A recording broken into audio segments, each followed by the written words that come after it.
मुल्क की सियासी हलचल, आईनी तरमीम के हंगामे और चीफ जस्टिस काजी फाइज ईसा के अलविदाई प्रोग्राम के दौरान आज शाम अचानक एक खबर आती है कि इस्लामाबाद में संजानी टोल प्लाजा पर कैदियों की 3 गाड़ियों पर नामालूम अफराद ने हमला कर दिया है। पुलिस जरा इस बारे में बताते हैं कि इन वैन्स में डी चौक एहतजाज के मुल्जिमान को अदालत पेशी के बाद अटक जेल मुंतकिल किया जा रहा था। वाकई में हमलावरों की तरफ से फायरिंग करने और कैदियों की गाड़ियों के शीशे तोड़ने और उसमें सवार कैदियों को फरार करवाने की इत्तलात भी आई, जिनमें पाकिस्तान तहरीके इंसाफ के 3 MPs भी थे। इस वाकई के बाद IG इस्लामाबाद अली नासिर रिजवी ने बताया कि 3 कैदी वैन्स में 82 मुल्जिमान मौजूद थे, जिन्हें पेशी के बाद अटक जेल मुंतकिल किया जा रहा था। उन्होंने बताया कि संजानी टोल प्लाजा के पास नामालूम मुल्जिमान कैदी वैन पर हमलावर हुए। हमले के बाद कुछ कैदी वैन से फरार हो गए। फरार तमाम कैदियों को दोबारा गिरफ्तार कर लिया गया है। हमलावरों की तादाद 18 से 20 थी, जिनमें एक मेंबर सूबाई असेंबली का बेटा भी शामिल था। IG इस्लामाबाद के ही मुताबिक मेंबर सूबाई असेंबली के बेटे समेत 4 हमलावरों को भी गिरफ्तार कर लिया गया है। दूसरी तरफ नाज़रीन, ऑब्वियसली वाक़े पर रद्द-ए-अमल भी आना था, तो तहरीक इंसाफ के शेख वकास अकरम और वज़ीर आला KPK ने इल्ज़ाम लगाया है कि कैदी वैन्स पर हमला पुलिस ने खुद करवाया है। उन्होंने ये भी इल्ज़ाम आयद किया कि कैदी वैन्स खड़ी करके मुतालिका SHO ने वैन का शीशा तोड़ा। PTI कारकुनान को कहा गया कि यहाँ से फरार हो जाओ, चले जाओ।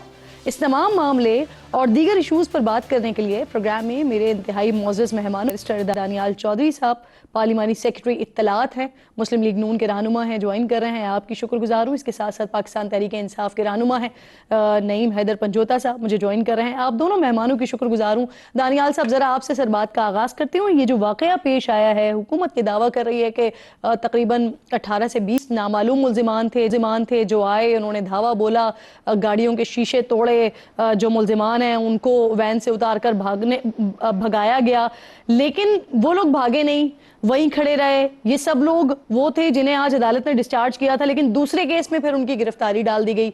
तो ये बेसिकली सारा वाकया हुआ क्या है दानियाल साहब?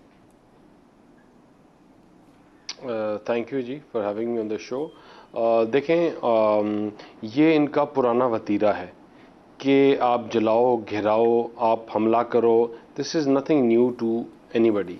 ये आप 9 मई से आज तक देख लें तो आपको अगर कंटिन्यूटी और तसलसल नज़र आएगा तो इनके रवैये में नज़र आएगा, वो इनके तरीक़े वारदात में नज़र आएगा और तरीक़े काम करने के तरीके में नज़र आएगा।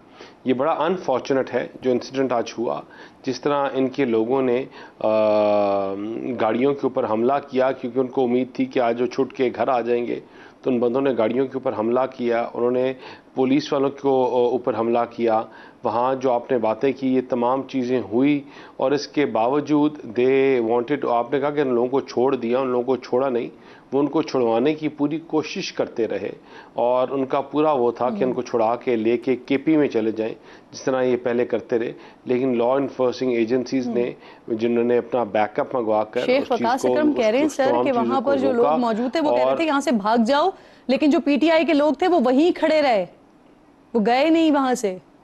झूठ बोलते हैं ये उनका ये वही लोग हैं जो कभी कहते हैं कि बनी गाला में किसी खातून को फ़नाइल पिलाया गया, कभी कहते हैं इमरान खान के खाने में जहर मिला के पिलाया गया। ये हर चीज़ के ऊपर झूठ बोलते हैं। ये इनका तरीक़ा वारदात है, इनका मोड ऑफ अप्रेंटिस है, इसी तरह ये काम करते हैं और ये झूठ के ऊपर मबनी है बातें। यानी हुकूमत क्लियर है सर, मुझे बताएं इस बारे में। हुकूमत क्लियर है कि ये PTI ने खुद किया है, जो भी आज सारा वाकया हुआ है। PTI का भी मौक़िफ़ लेने की मुझे इजाज़त दीजिएगा। नईम साहब, क्या हुआ सर ये वाकया? आपके सिटिंग गवर्नमेंट। सर मैं आती हूँ दोबारा आपकी तरफ। नईम साहब, क्या हुआ सर ये संजानी के इलाके में? कौन लोग थे जो आपके लोगों को छुड़वाने के लिए आए थे? कुछ पता चल सका है आपको? देखिए, बहुत शुक्रिया किरण, आज आपने मौका दिया।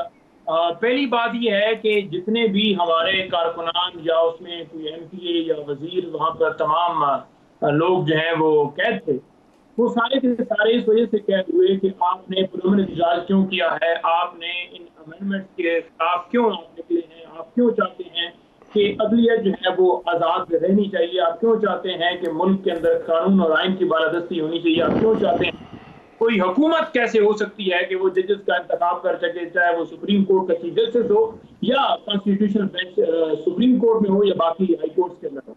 तो इस वजह से इन लोगों को उठाया गया, और जब उठाया गया तो फिर ये होता है कि देखना है कि क्या मुकदमा जनरल बनता है या नहीं बनता।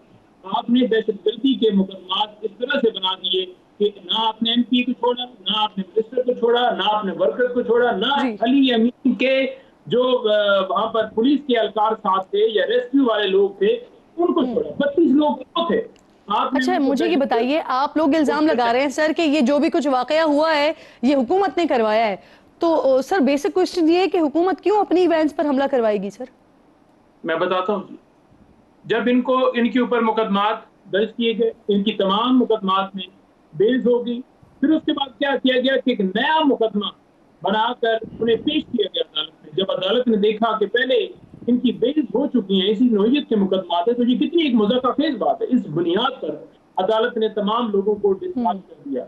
अब इनका बनता ये था कि इन तमाम लोगों को वहीं से डिस्चार्ज कर दे। अदालत का फैसला है ना। आप जो रिट लगाए फिरते हैं कि हम चाहते हैं कि मुल्क के अंदर जो है वो निज़ाम इंसाफ जो है वो ठीक हो और लोगों को इंसाफ मिले, क्या ये इंसाफ मिल रहा है कि अदालत छोड़ती है? फिर आप एक सेक्रेटेरिएट के मुकदमे में आप उनको अरेस्ट करके और फिर आप इस्लामाबाद मोटरवे के रास्ते की जगह पर आप टाउन से जान। सर ये बताइए ना कि एमपीए के जो बेटे हैं वो वहाँ क्या कर रहे थे? सर मैं वही गुजारिश कर रहा हूँ, इन लोगों को अटक जेल से डिस्ट्रिक्ट कोर्ट में लाया गया। डिस्ट्रिक्ट कोर्ट से आपने उसी रास्ते से वापस लेकर जाना था, यानी बरास्ता मोटरवे और बुरहान इंटरचेंज उतरकर आपने फैसल टाउन से गाड़ी यू टर्न लेकर आपने जो संगजानी वाला रास्ता है, जो जीटी रोड है, वहां पर आप क्यों लेकर गए? ये वहां का जो करनौल का एसएचओ है, प्री प्लान, क्योंकि आपको पता है ना हुकूमती सारे। चलिए सर, ये रोड प्लान मैं उनसे पूछ लेती हूँ कि आपने यू टर्न क्यों लिया, लेकिन मेरे सवाल का जवाब तो दे दें कि वहां पर ये सूबाई एमपीए जो हैं उनके बेटे वहां क्या कर रहे थे? मेरी गुजारिश, जिन्हें हमलावरों में शामिल किया जा रहा है, जो कह रहे हैं कि वहां पे 18-20 जो लोग मौजूद थे उनमें वो एमपीए के बेटे भी मौजूद थे, तो वो क्या कर रहे थे वहां पर? मैं गुजारिश करता हूँ, पहली बात यह है जब हमला किया गया, हमला करके ये जो प्री प्लान सारा बनाया गया प्रोग्राम, शीशे तोड़े गए, सारा इन्होंने खुद किया। उसके बाद उन्हें कहा गया कि भाग जाएं। अगर हमने किया होता, हमारे वहां पर एमपी के बेटे ने किया होता या वर्कर्स ने भागना होता तो वो भाग जाते ना। वो फिर क्यों पुलिस की हिरासत में? नहीं साहब, इंतहाई सादा सा सवाल मैं पूछ रही हूँ सर। ये आपने ये मैंने भी बताया और ये आपने भी बताया कि वहां पर जो लोग मौजूद थे उनको कहा गया कि भागें, लेकिन वो नहीं भागे। ये आपकी तरफ से ये दावा किया जा रहा है, लेकिन मैं ये पूछ रही हूँ कि आपने कहा यू टर्न लेके गाड़ी वापस आ गए, संजानी रोड पर क्यों आ गए? मैं सिर्फ ये पूछ रही हूँ कि वहां पर एमपीए के साहबजादे कर क्या रहे थे सर? क्या उनके इल्म में था ये हमला होने वाला है? मैं इस सवाल का एग्जैक्ट जवाब देता हूँ। वो कर ये रहे थे कि एक दिन पहले जब बेल्स उनकी हो गई, उसके बाद उन्होंने रोक कार ली, रोक कार लेकर वो अटक जेल में गए, उनको वहां से रिलीज नहीं किया गया, नए मुकदमे में दर्ज करके यहाँ पर लेकर आए। यहाँ से वो साथ साथ थे कि उनके ऊपर तो मुकदमे, गहरी बात है, फैमिली लेने के लिए तो आती है ना, उन्होंने परसू तो करना है। तो उनके बेटे साथ इसलिए मौजूद थे, उन्हें कहा गया कि आप अटक जेल आ जाइए, वहां आप रोक कार लेकर आइए, वहां तो सारा प्रोसेस वहां पर हमने लीगल करना है और अटक जेल से हम छोड़ेंगे, क्योंकि पिछले मुकदमे में रोजगार आपने अटक जेल के अंदर आकर रिसीव करानी है। इसलिए तो उनको अटक जेल में होना चाहिए था ना, वो वहां पर संजानी पुल पर मौजूद थे। उनके साहबजादे को सर, मैं यही तो आपसे सवाल पूछ रही हूँ कि जहां पर हमला हुआ है वहां पर उनके साहबजादे क्या कर रहे थे? मैं वही गुजारिश कर रहा हूं। आपने सारी बात बता दी मुझे, लेकिन आपने इस बात का जवाब नहीं दिया। आपने कहा रोक कार लेकर वहां पर खड़े हुए थे। मैं दे रहा हूं जी, मैं किरण मैं ये कह रहा हूं कि अटक जेल वो रोक कार लेकर गए, जब उन्हें छोड़ा नहीं गया, एक नए मुकदमे में डालकर डिस्ट्रिक्ट कोर्ट में लेकर आए, इधर भी वो साथ थे, डिस्चार्ज होने के बावजूद नहीं छोड़ा गया और वो साथ थे। उन्हें कहा गया कि यानी आप कह रहे हैं कि गाड़ी उनके साथ साथ जा रही थी, इस वजह से वो साथ साथ थे। ठीक, सही। दानियाल साहब, ये जो एक तो अदालत से रिहाई के बाद कैदियों को दोबारा जेल क्यों लेकर जाया जा रहा था, एक ये अहम सवाल। दूसरा ये कि अब इन्हीं हमलावरों में से 4 गिरफ्तार हो गए हैं, तो उनके खिलाफ क्या कार्रवाई होगी सर? देखें जी, इनको लेके इसलिए लिया जा रहा था कि और पेंडिंग केसेस थे, लेकिन साथ जा रहे थे या नहीं जा रहे थे या क्यों लेके जाया जा रहा था, इसका ये मतलब तो नहीं है कि आप हमला कर दो। इसका ये मतलब तो नहीं है कि आप उन गाड़ियों के पत्थर मारने शुरू कर दो, वहाँ फायरिंग करो। देखें, इन्होंने जो करने की कोशिश की, अब वो कर नहीं सके तो ये सारा ड्रामा कर रहे हैं। अगर वो हो जाता तो फिर इन्होंने क्या कहना था कि इन्होंने हमारे बंदे किडनैप करवा लिए हैं, इन्होंने हमारे बंदों को ये कर दिया है, वो कर दिया है, जिस तरह इनके और लीडर्स एक्विजिशन करते हैं। ये चाहते ये थे कि बंदे अपने वहाँ से उठाएं, ले जाएं, वहाँ से केपी के 20 मिनट दूर है, वहाँ से मोटरवे से चढ़ के केपी के लेके अपने बंदे जाएं और फिर ये कहें कि हमारे बंदे अगवा हो गए हैं, हमारे पास नहीं है, हुकूमत जवाब दे, और एक नया काम इन्होंने शुरू करना था। ये इसी तरह पाकिस्तान की स्टेबिलिटी को, मुल्क को सबोटाज करते हैं।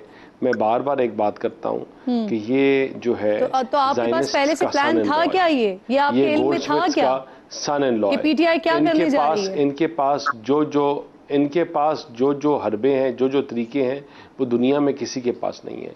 ये उनके हाथों बड़े हुए हैं, इस तरीके का आपको इल्म था क्या? इनका सारा खानदान उधर है। तो ये हमें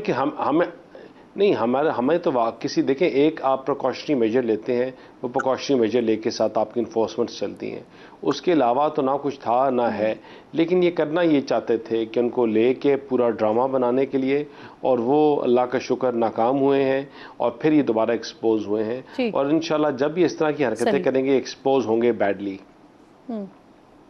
ठीक सर, आगे बढ़ते हैं अगले सेगमेंट की जानिब, आप दोनों को लेकर चलूंगी। ये मुझे बताइए नईम साहब, आपसे जरा आगाज करते हैं इस बात का।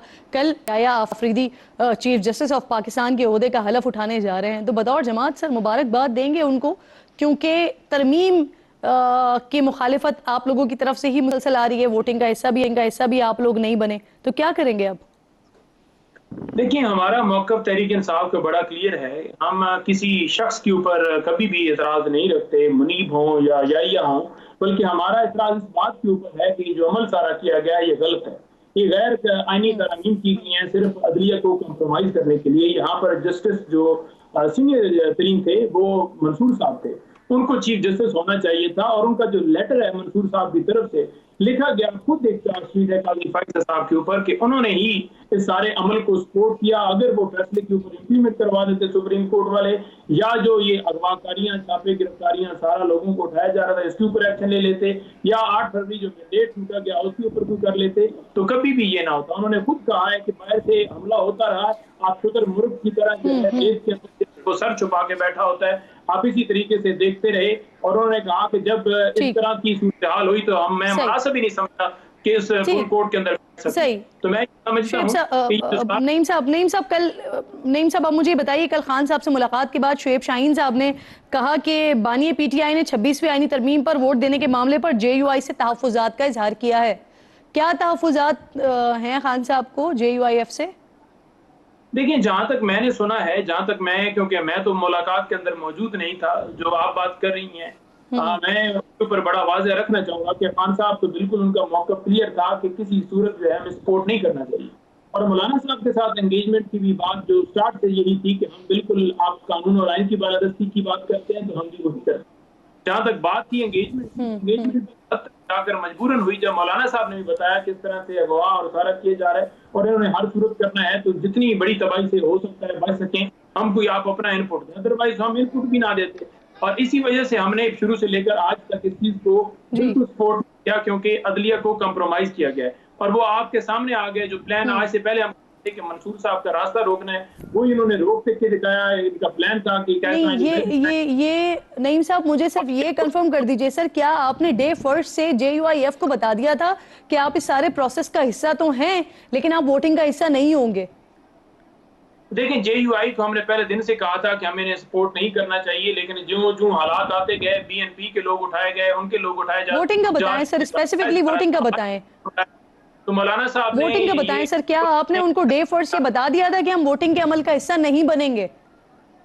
देखिए, हम तो शुरू से कह रहे थे कि हम बिल्कुल इनको सपोर्ट नहीं करते। जहां तक सजेशंस की बात थी, वो हमने अपना मौक़िफ़ जो है वो मौलाना साहब को उस हद तक दिया जहां पर ऐसी मजबूरी बनी और हमें उस हद तक देना पड़ा। मिलिट्री ट्रायल वाला जो मामला है वो भी तलाट के अंदर भी हमने उसको भी रिवर्स करवाया। इसके अलावा जो 199 के तहत वो सारे इख्तियारात वो सारे कर रहे थे, उसको भी हमने वापस कराया। हमारी और भी कोशिश थी कि ये जो सारा किया गया ये भी खत्म हो, क्योंकि इन्होंने जबरन उठा के सारा करना ही करना है, तो लिहाजा जितना मुल्क को बचाया जा सके, तो लिहाजा हमने पूरी कोशिश की। हमारी अब भी कोशिश यही है कि आईनी तरमीम जो की गई हैं ये बिल्कुल ठीक नहीं है, और जिस तरीके से की गई हैं हम उसको वापसी के लिए अपनी पूरी कोशिश करेंगे।